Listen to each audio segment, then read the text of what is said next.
Hi all, Andy here and welcome back to the channel, where today I'm replacing the steel wheels on this Mk7 Fiesta with a set of standard Fiesta alloys. And here's the tools you will need for this job. It's pretty simple, so it's just a few hand tools required. Now the reason I'm doing this is the car has got some advisories at MOT with cracked tyres and buckled rims. Quite a common problem with these steel wheels because they tend to bend quite easily when you hit potholes. However, there's a few factors you need to consider when doing this job, which also includes replacing all of the steel wheel nuts with alloy wheel nuts.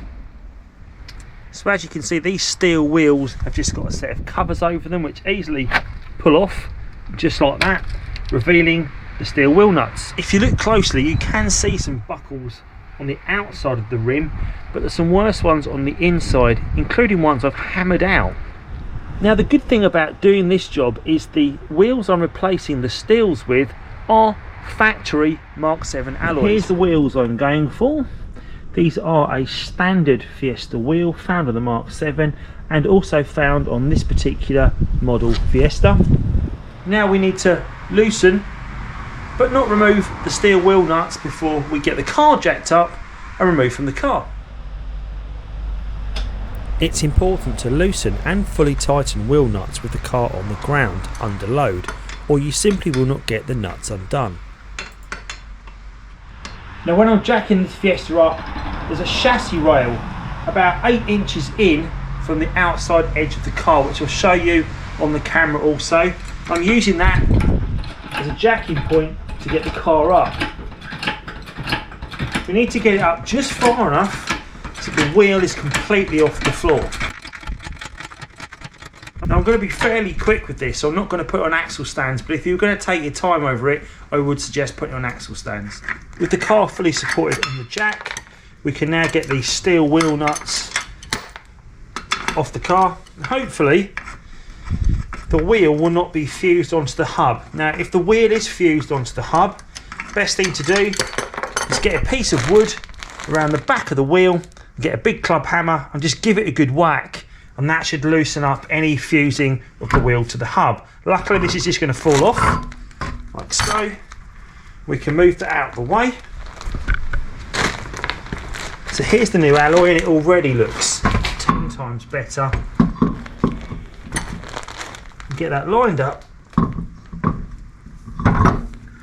and in position and sitting on the hub like so.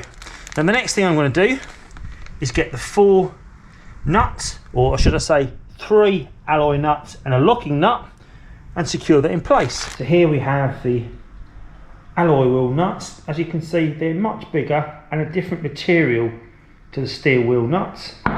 If we do a side-by-side nut comparison, so there's your alloy wheel nut and there's your steel wheel nut, and you'll see they're much smaller, the steel nuts than the alloy nuts.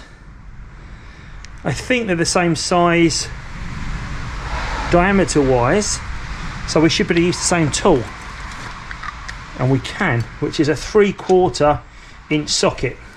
So I'm now going to do these up loosely on the car. 2, 3, and then the last off is the locking nut. Now I should be able to spin this into play, so that's now finger tight. I'll now put the locking nut over it. It has this set of teeth on the inside that will only fit on the nut one way, so I'll spin that around. There it is, it's locked. I'm just going to spin that round just so it's a little bit tighter. Now all that's left to do is get the car on the ground with the jack, and we can tighten all these nuts up when the car is on the ground. So release the pressure on the jack. Car is now down. Now to give this an extra tighten, I'm going to stand on it and just give it a 1/4 turn so I know it's tight.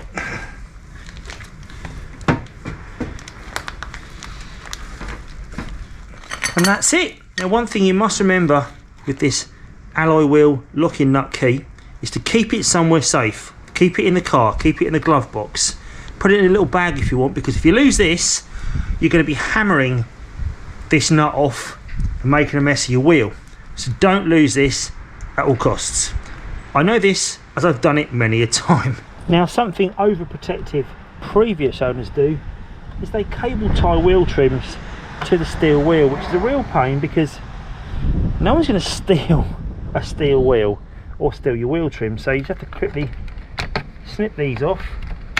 Now, some people say it's to stop them falling off when you're driving along, but I think it's to stop them being stolen. I'm sure you'll agree that these wheels make a massive difference to the look of the car, and surprisingly they also make the car feel better and handle better when I'm driving it. It's also solved many of those advisories at the MOT. They're all now gone. Don't forget, if you're going to do this job yourself, you will need to advise your insurance company, as it is a change to the vehicle. If you like what you've seen today in this video, then please do give it a thumbs up, and also think about subscribing to my channel, where you'll find many of the fixes for the Fiesta, but also the Audi TT Mark 1. As always, thanks for watching, see you soon. Take care.